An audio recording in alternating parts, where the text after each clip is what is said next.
Olá, sejam muito bem-vindos. Este é o canal EBD Viva. Toda semana nós estamos aqui juntinhos, aprendendo um pouco mais da palavra de Deus. Esse, inclusive, é o grande objetivo do nosso trabalho, né? É socializar, é disseminar, é estar levando a palavra do Senhor por meio das lições bíblicas da escola dominical. Você que é um professor, que é um aluno, que busca estudar a palavra de Deus, nós trazemos aqui versículos bíblicos adicionais, pequenos comentários, né? E nós somos fidedignos à lição apresentada. Olha, eu já te convido a você socializar o nosso material. Você que não é inscrito no nosso canal, se inscreva. Você que já é inscrito, compartilhe o nosso material, porque com certeza ele será bênção na vida de outras pessoas. Se você entrou, se você gostou, deixe um likezinho aí de positivo aí, né, embaixo aí, né, da timeline, e também um comentário, porque isso nos ajuda, né, ajuda a plataforma a reconhecer que é um canal que tem um conteúdo próprio, que tem um conteúdo que ajuda as pessoas. Esse é o objetivo da plataforma que nós estamos apresentando e utilizando para levar a palavra de Deus. Vamos então à lição de hoje.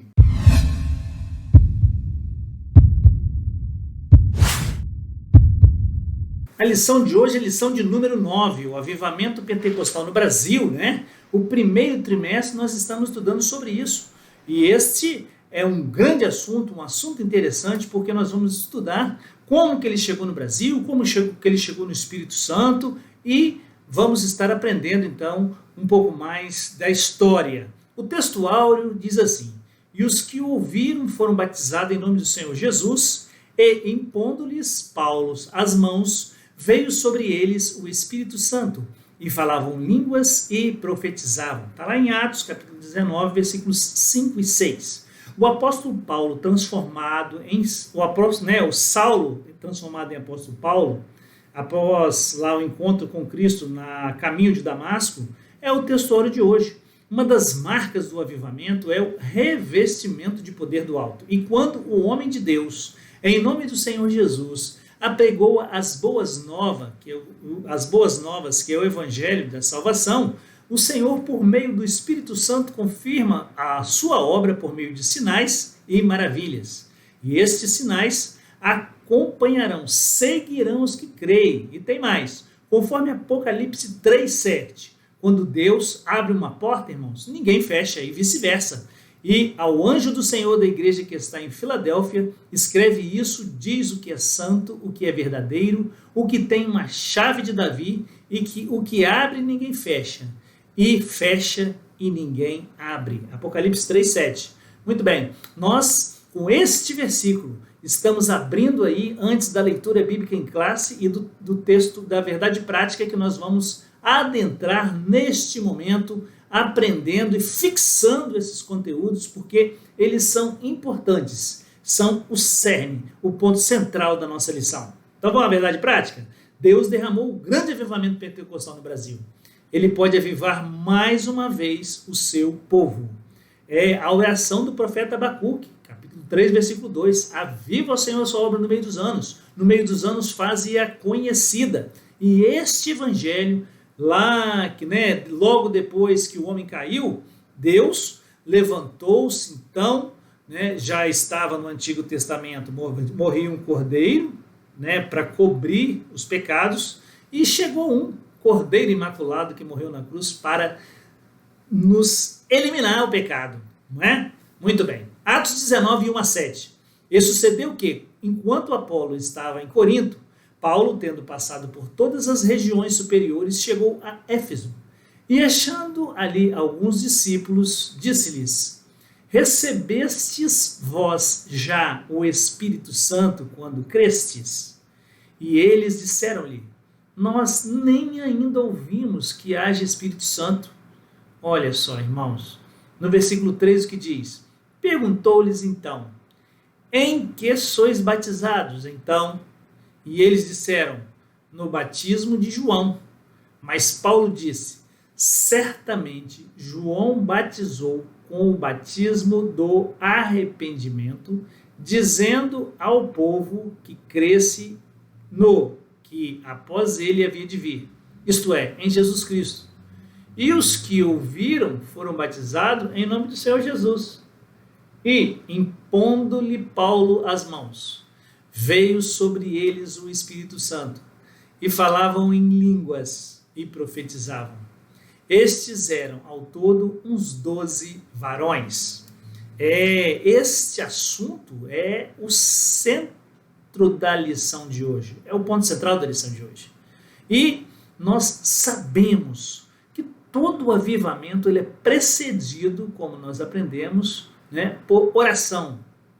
Bem-aventurados que são perseguidos pelo Evangelho. Os sinais e maravilhas são as marcas do avivamento espiritual. Sinais e maravilhas. Nós cremos, nós aprendemos e vamos aprender que os sinais não vão à frente os que creem, mas que seguirão aos que creem. Então, nós estudaremos a respeito do avivamento pentecostal no Brasil.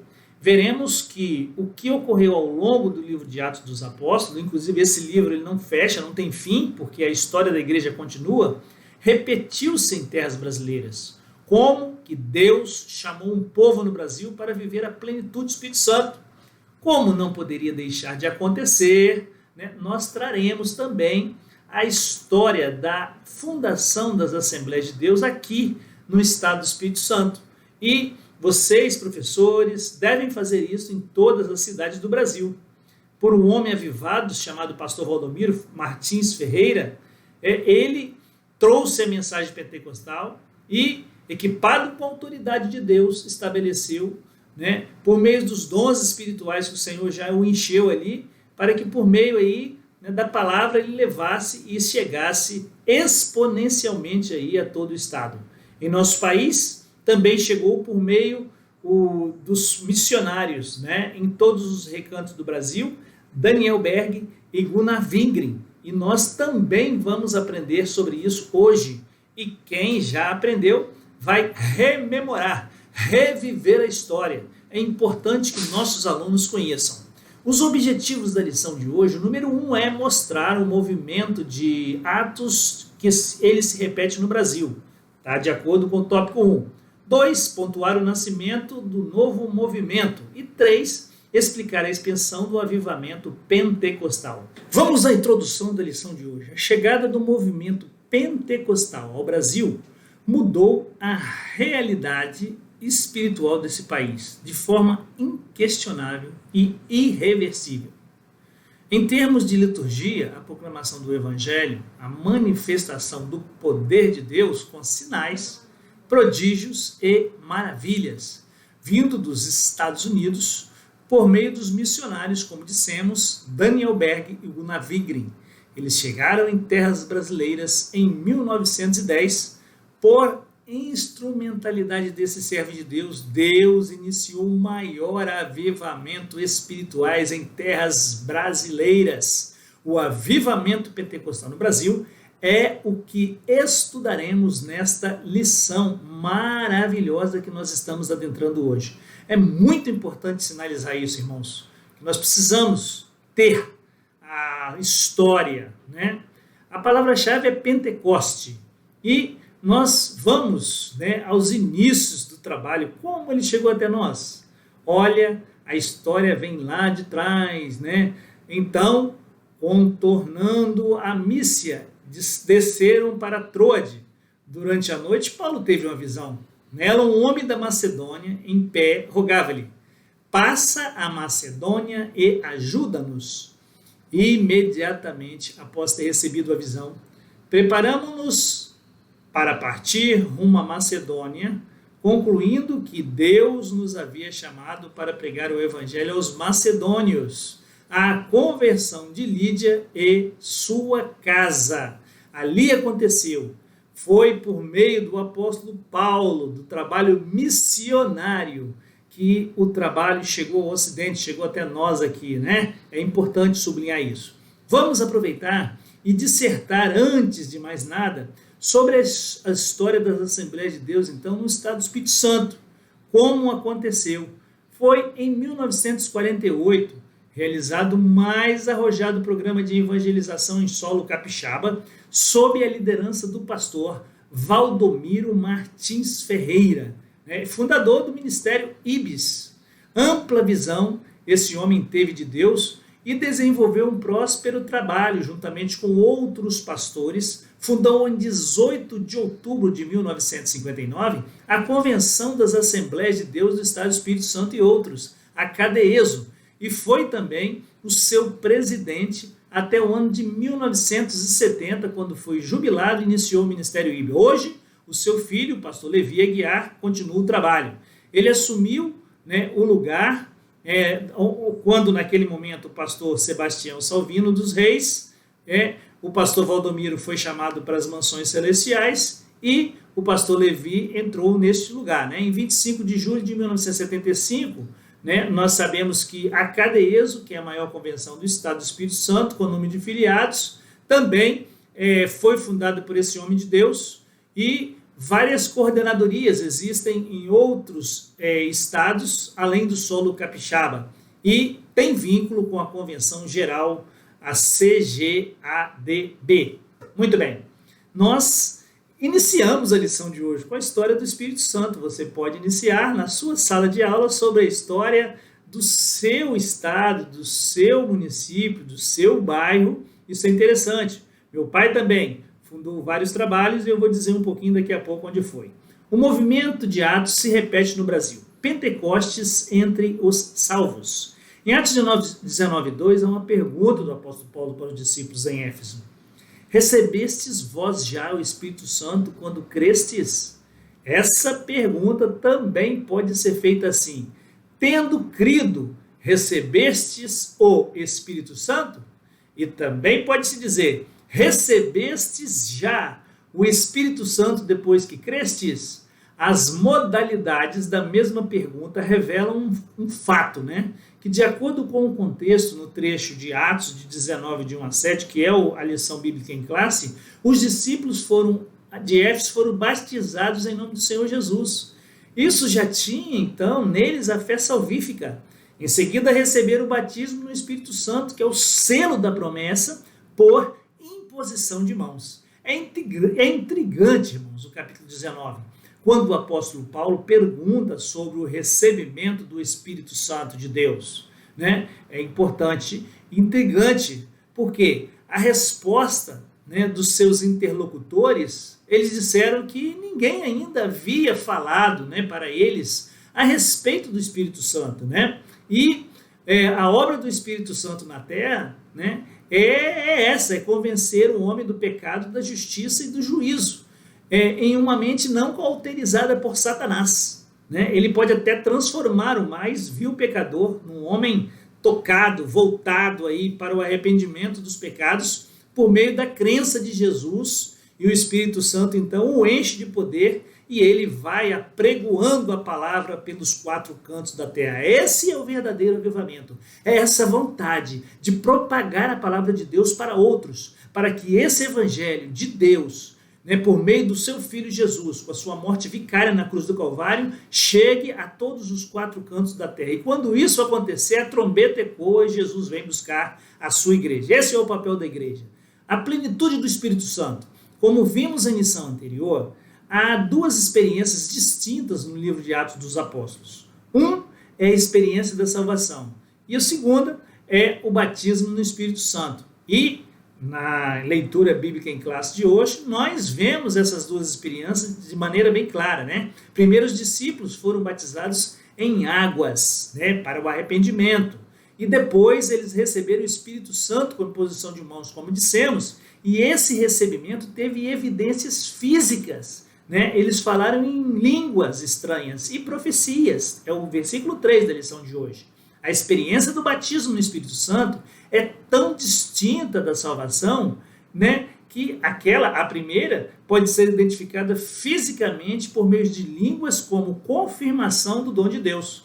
Foi o que aconteceu com os discípulos em Éfeso, no texto que nós lemos hoje. Né? E eu gostaria de aqui sublinhar 3 pontos do credo das Assembleias de Deus no Brasil.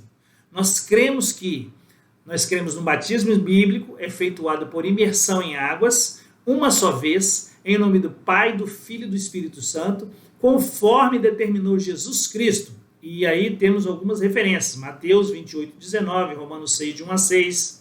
Também um outro ponto que nós destacamos é na necessidade e na possibilidade de termos vida santa e irrepreensível por obra do Espírito Santo, que nos capacita a viver como fiéis testemunhas de Jesus Cristo aqui na terra.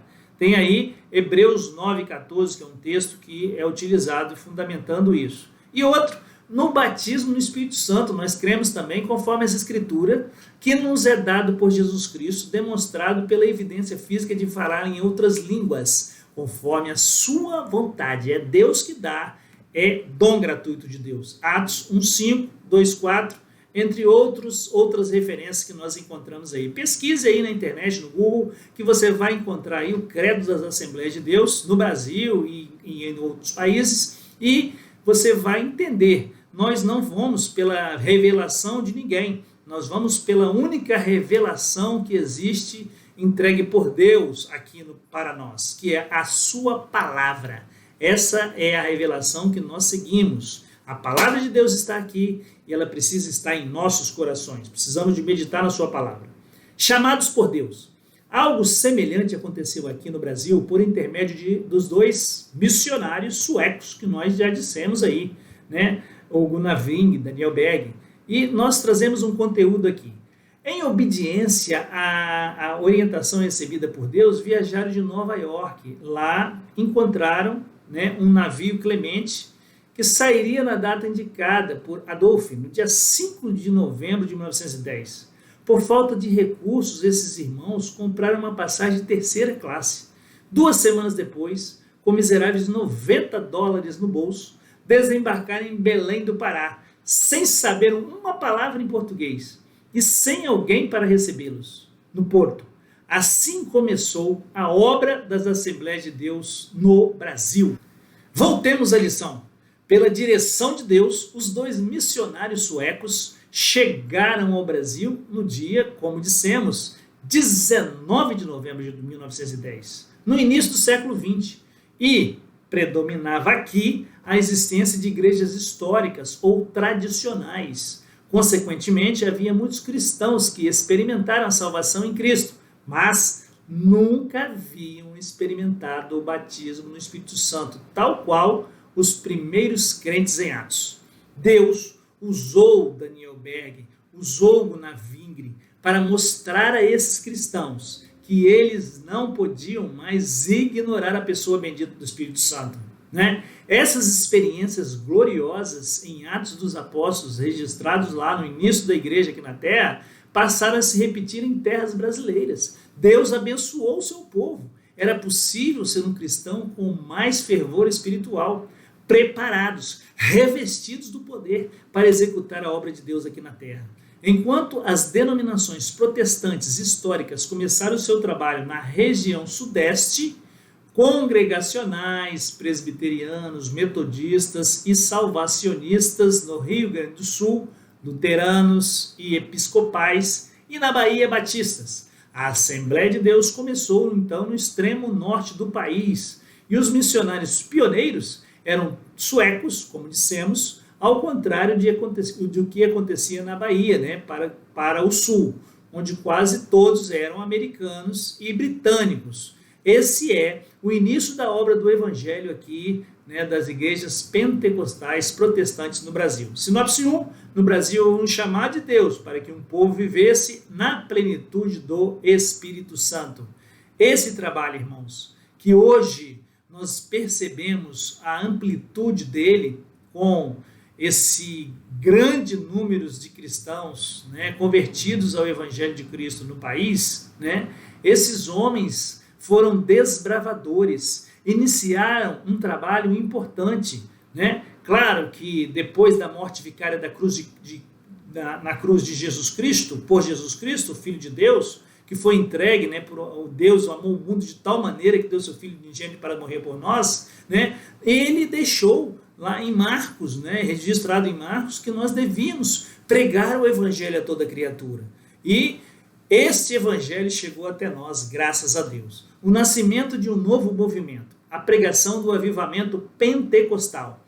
a pregação dos missionários chamou a atenção das igrejas tradicionais, né? Causando naquela época muito incômodo, preocupação, e não foram esses homens bem aceitos pelos pastores das igrejas históricas tradicionais. Mas Deus levantou a irmã Celina de Albuquerque, membro de uma igreja tradicional, que aceitou a mensagem no batismo no Espírito Santo e tomou a decisão de ficar em casa orando a Deus para que Deus confirmasse aquela doutrina, né? Se aquela doutrina, digo, estava correta.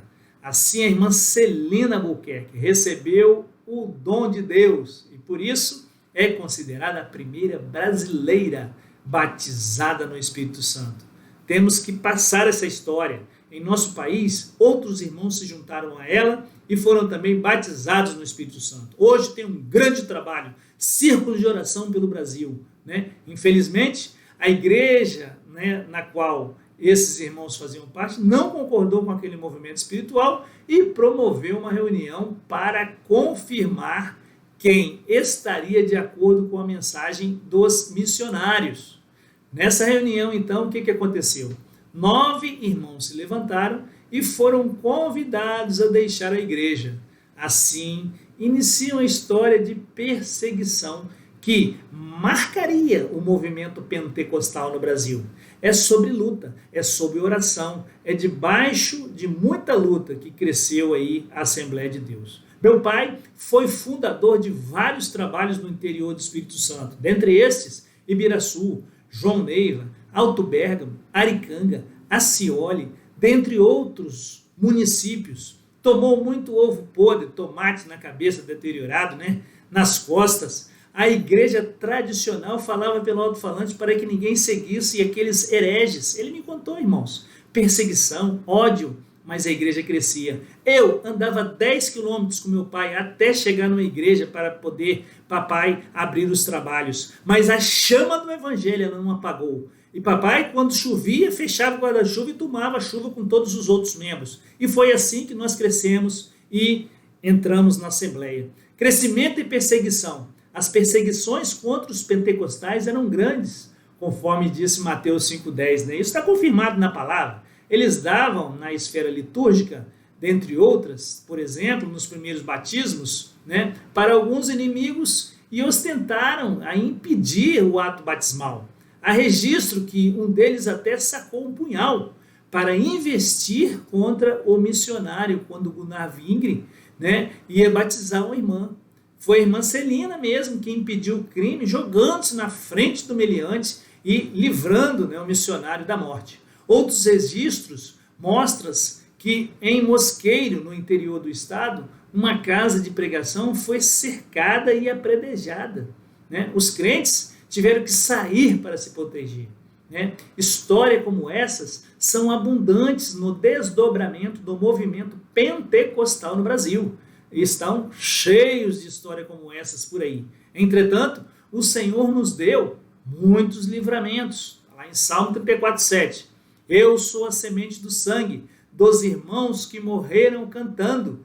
Este é um hino que tem uma letra inspirada por Deus e muitíssimo profunda, relatando a força e a altivez daqueles que perderam as suas vidas por amor de Cristo. Existe um site, irmãos, Portas Abertas, né, que diz que a Coreia do Norte, Somália e Iêmen estão no top dos países que perseguem. Opressão comunista e pós-comunista é opressão islâmica, opressão ainda do clã, né? Estão presentes aí, né, nesses países que são os 3 países top da perseguição aí do evangelho no mundo, né? Como nós aprendemos na lição passada, são milhões de perseguidos, né? Vamos ao tópico 3, curas divinas. Se houve perseguições e dificuldades, e ainda há, né, no início da obra, também houve intervenções gloriosas de Deus na vida do seu povo. Né? No Diário de um Pioneiro, né, a obra escrita pelo missionário Gunnar Vingre, veja o seguinte relato.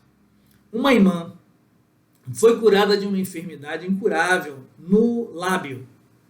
Um homem paralítico que estava moribundo e não podia mais falar, foi curado. E veio depois para os nossos cultos uma criança que estava moribunda, com febre, e foi curada. Um homem de idade que sofreu com hérnia por 9 anos foi curado. Um outro homem que havia estado enfermo muitos meses, com febre, e tinha todo o seu corpo inchado, foi curado também. Como batizado no Espírito Santo ainda, ele também recebeu o dom de profecia. Um homem que viu seu filho morrer, tomou-o imediatamente nos braços e começou a invocar o nome do Senhor. Imediatamente a criança voltou à vida. A esposa, quando viu o que aconteceu, se entregou ao Senhor. Esses são alguns dos muitos sinais poderosos que marcaram o avivamento pentecostal no Brasil, né? E a Bíblia diz que os sinais seguirão, como vimos, aos que creem, né? São os sinais de Deus, confirmando a pregação dos nossos pioneiros, conforme Marcos 16, 20. Sinais seguirão os que crerem, em meu nome expulsaram demônios, falaram novas línguas. Logo depois que Ananias e Safira morreram, por mentir e tentar ludibriar mentindo sobre o valor de uma herdade, na sequência, Atos 5,12 o que traz. E muitos sinais e prodígios eram feitos entre o povo pelas mãos dos apóstolos. Estavam todos unanimemente no alpendre de Salomão. A sinopse 2 nos traz que o nascimento do novo movimento no Brasil teve pregação pentecostal, crescimento, perseguição e curas divinas. Todo esse compêndio faz parte aí, né, desse grande e ignominável evangelho que chegou para mudar vidas e para que nós tenhamos vida e vida com abundância. Jesus veio para isso. E o evangelho são boas novas de salvação. Não é com tristeza, não é com... Não. É com alegria, é com uma palavra que vai ao encontro do coração daqueles que estão desesperançosos, que não têm mais nem forças para viver. Esse evangelho chega, esse evangelho transforma, esse evangelho salva, esse evangelho cura. E esse evangelho leva para o céu. Os dons mais frequentemente enfatizados pelos antigos pentecostais eram de falar em línguas e os dons de curar. O ensino da evidência inicial é o ponto central da teologia da maioria das igrejas pentecostais clássicas em todo o mundo, né? Aí, este ensino enfatiza que o falar em línguas, glossolalia, desconhecidas do falante, e é o primeiro sinal necessário para saber se alguém recebeu a experiência pentecostal, conforme Atos 2, 10 e 19. Estão implícitas em Atos 8 e 9. Né? Aí nós trazemos esse subsídio aí, um pedacinho, né, que está lá no dicionário publicado pela CPAD, e um subsídio que vem na lição do mestre que nós estamos estudando hoje, lição 9, né, o avivamento aí no Brasil.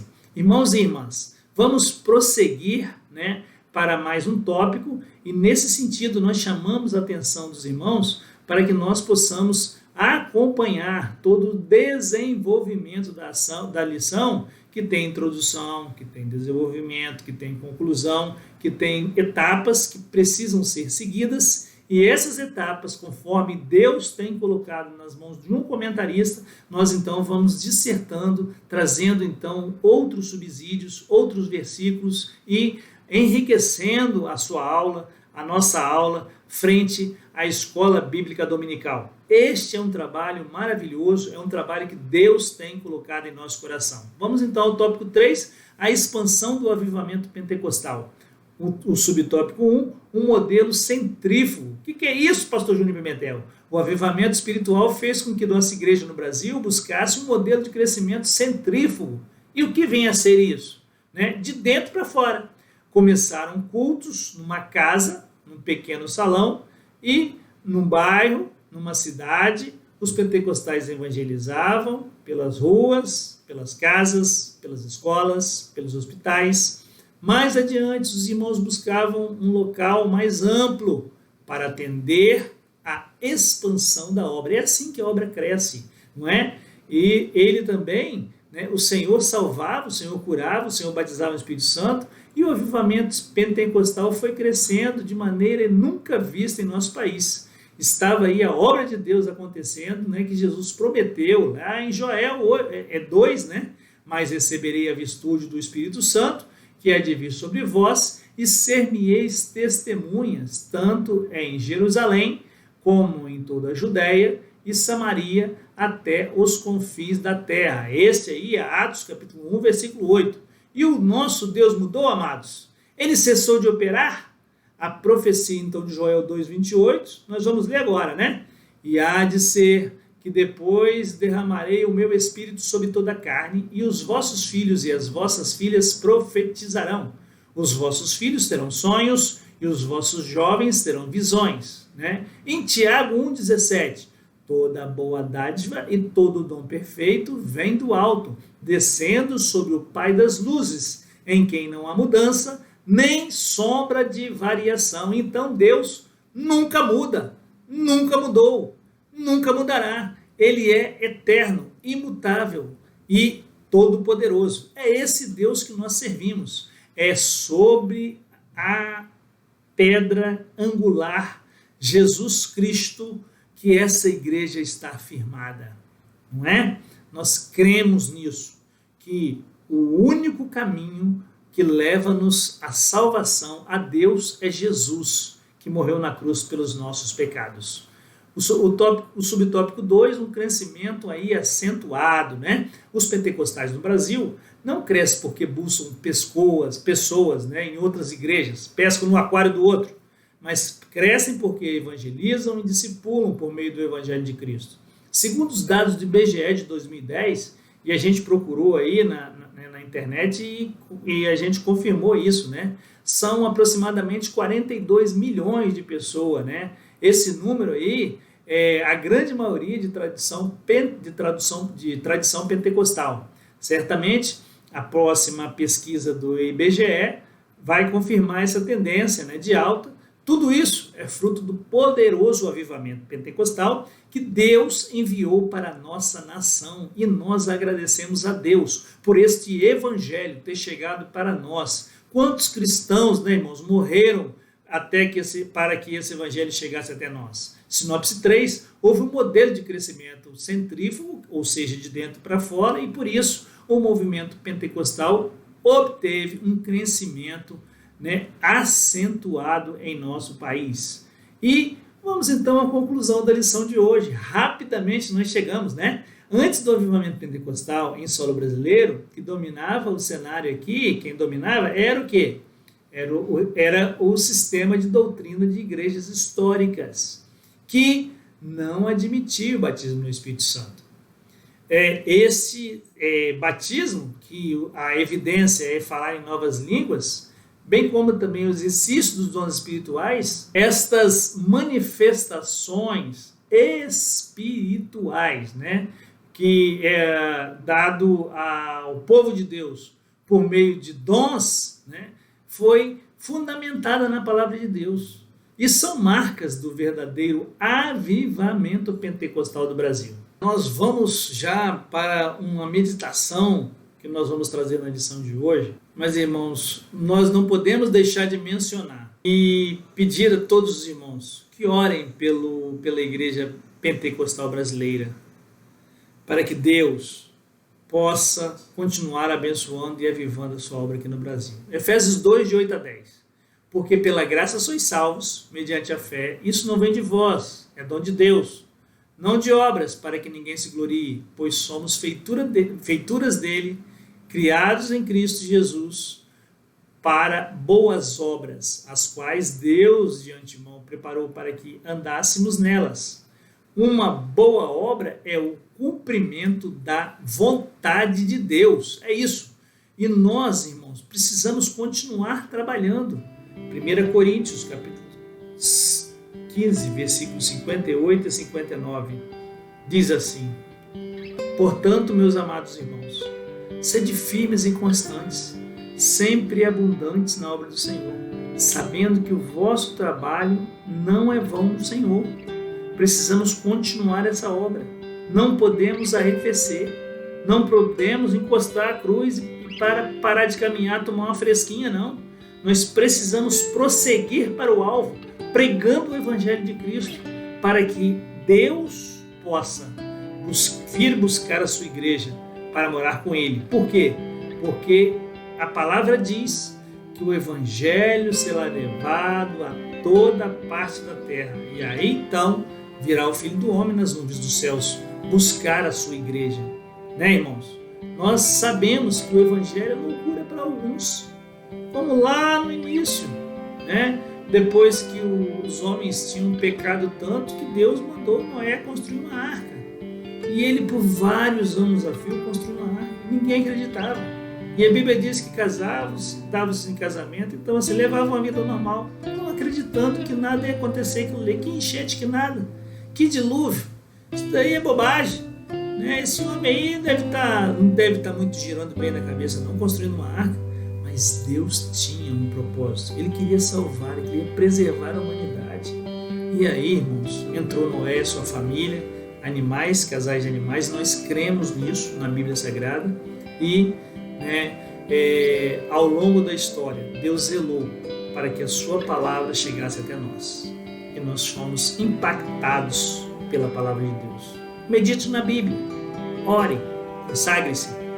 Vamos fazer isso para que Deus possa nos usar e nos avivar. Senhor nosso Deus, que nós possamos viver o avivamento o tempo todo. Em nome de Jesus. Deus que abençoe a sua vida. Até domingo que vem, se Deus quiser.